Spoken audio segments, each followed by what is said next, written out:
Hello everybody and welcome to a first video in a video series.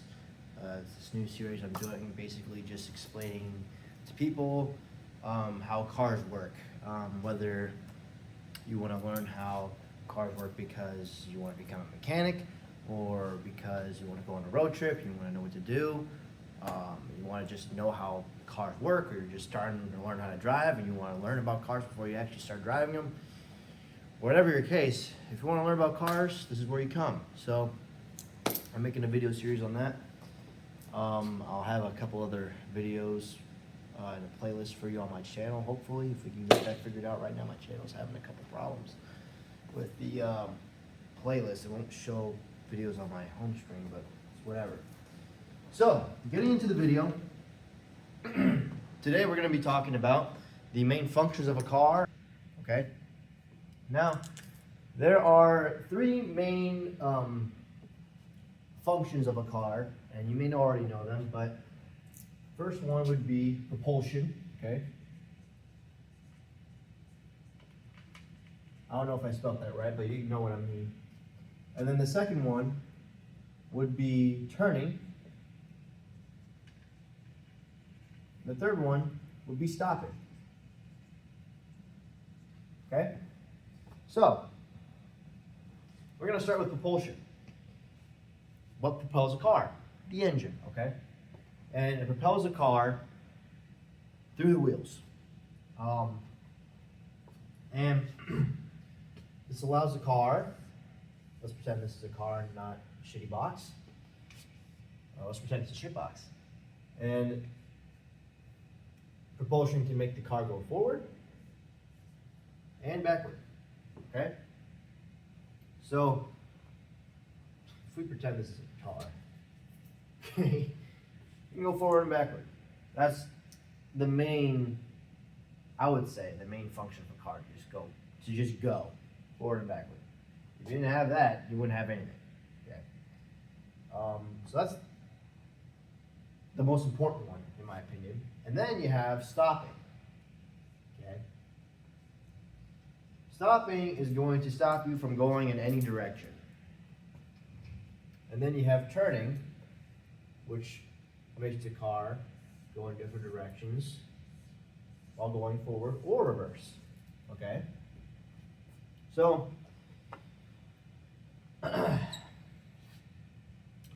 for turning, the way that turning works is the wheels use friction to influence the car in a certain direction, okay? And I'll show you how this works. You've probably seen a car turn before, but in order to see how the wheels kind of do its thing, I'm going to show you how it does it. I didn't explain that very good, but you'll see what I mean. So, you have four wheels generally in a car, unless you really like motorcycles or tricycles. We're not talking about tricycles and motorcycles, so we'll talk about it. So the way that this works is you have four wheels, and they all have traction on the ground, okay? Let's pretend this is the front of the car, and this is the rear. And this is the driver's side front, driver's side rear, passenger side front, passenger side rear tire, okay? These are your tires. And this is going to be your car. Okay. So, the way that turning works is it basically makes the wheel turn. And when the wheel turns, the rest of the car follows, okay? Remember that. So when your wheel is turning, it's going to basically, your rear wheels are not going to be able to turn, right? So they're going to stay straight no matter what. They're going to follow what the front of the car does, okay? Because the front of the car has say over whether or not it goes to the right or left or straight, okay? And then your wheels, let's say you're turning to the right, okay, are going to take a path, okay? This is your car right here. This wheel's going to go like this, and this wheel's going to go like this. If you keep the steering wheel right where it is, and you don't move those wheels, that is the path that your wheel is going to take, okay? So, with that in mind, what path do you think the rear wheels would take, right? Now, using very, very mild logic, you'd say that it just follow the way that the front wheels go, right? They just go like this and like this. But in reality, that's not how it goes. What generally happens is your rear wheels will follow a tighter path than your front wheels, okay? Why is that on the floor? I don't know. So, let me use a different marker. You didn't see that. I'm going to use a different marker for this. So, instead of following this path, your rear wheels, dude, that is disgusting. I'm sorry, that was somebody's hair. All right, back on topic. Your rear wheels are going to follow a tighter path than your front wheels, okay? So, yeah, it's fucked up. It's just the way it is.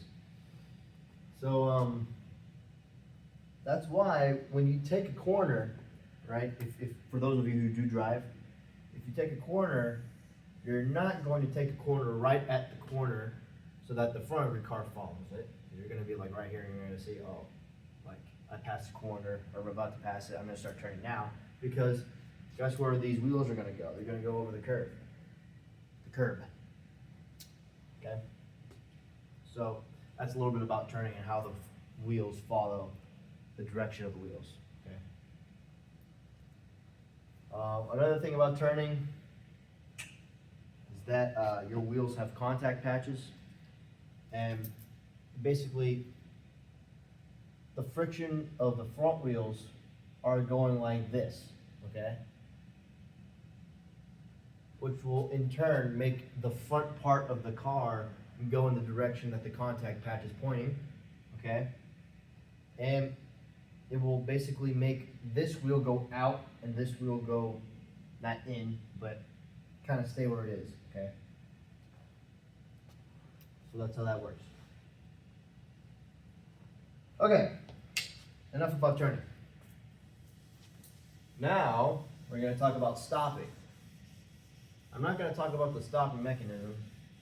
I'm going to be talking about the actual force of stopping. Okay.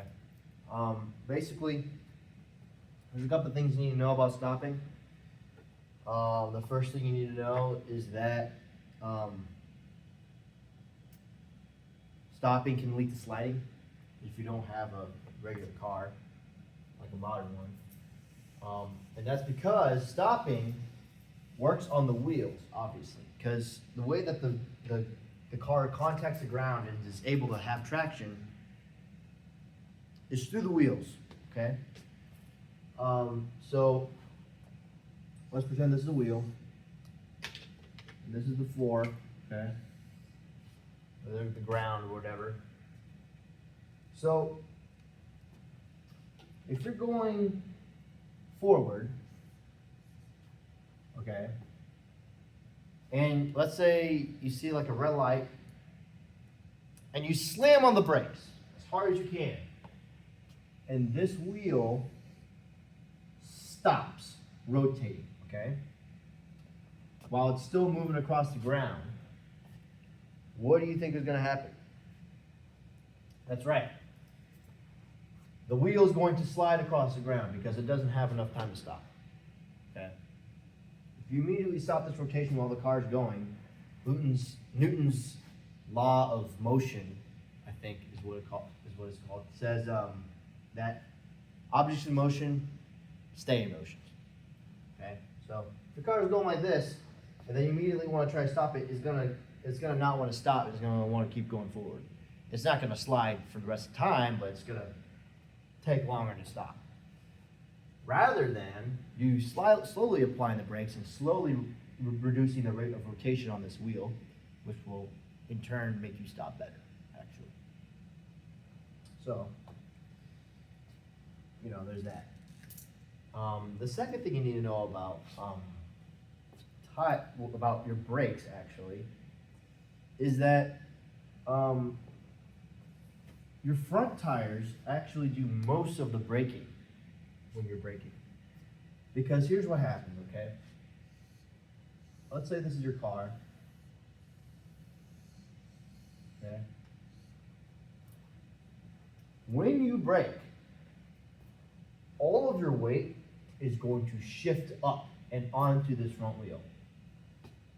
Because the rear of the car keeps wanting to go forward, and the only way for it to go forward is to kind of lift up on this wheel, okay?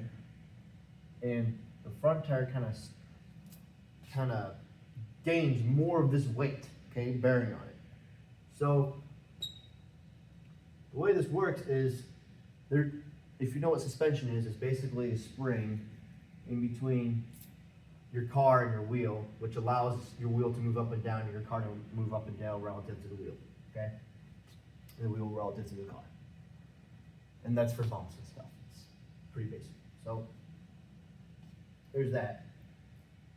So regularly the suspension is usually compressed, but when you're stopping, the suspension will actually extend and the rear of your vehicle will lift up, and the weight will shift more onto this front wheel, which is why brake pressure is usually 70%, around 70%. 70% of your brake force is actually onto your front wheels, and something like 30% would be on your rear wheels, okay? This is a real thing. So, it's not really a safety thing, but it's just something to be aware of. Because what happens if you pull your handbrake is, instead of using your regular brake, is your handbrake works on the rear wheel, okay? And what happens when you put 100% of your brake force, usually when you pull the handbrake, it's usually just on the rear wheels. And what happens when you pull your handbrake and you put 100% of your brake force onto your rear wheel is you will start sliding your wheel because there's no weight. There's very little weight on this wheel because, if you're stopping, it's still gonna want to come up. The weight is still gonna shift forward because it doesn't want to go forward. So there's gonna be less weight on this wheel, which means less friction, and it's basically going to make you skid, and it could make you spin out, okay? So don't pull your handbrake while you're driving, unless you absolutely need to and it's 100% necessary, like if your brakes fail, okay? Which won't usually happen, so don't really be too prepared for that. Unless you're driving a really old car, which I don't think. If you're watching this video, you're driving a very old car, but you never know. So there's that. So I think that's it for this video. Or actually, no. I should have kept the car thing. I'm gonna talk about, no, I'm not. Never mind. That's it for this video. I'm tired. I don't want to talk anymore. I should have fun editing this one, huh? Anyway, if you guys enjoyed this video, please subscribe for more. Like. Tell me down below what I messed up. This is kind of the first in the series. Tell me what you want to see. If you have any questions, ask me. I know a lot about cars, so there's that. All right, everybody. Have a good one.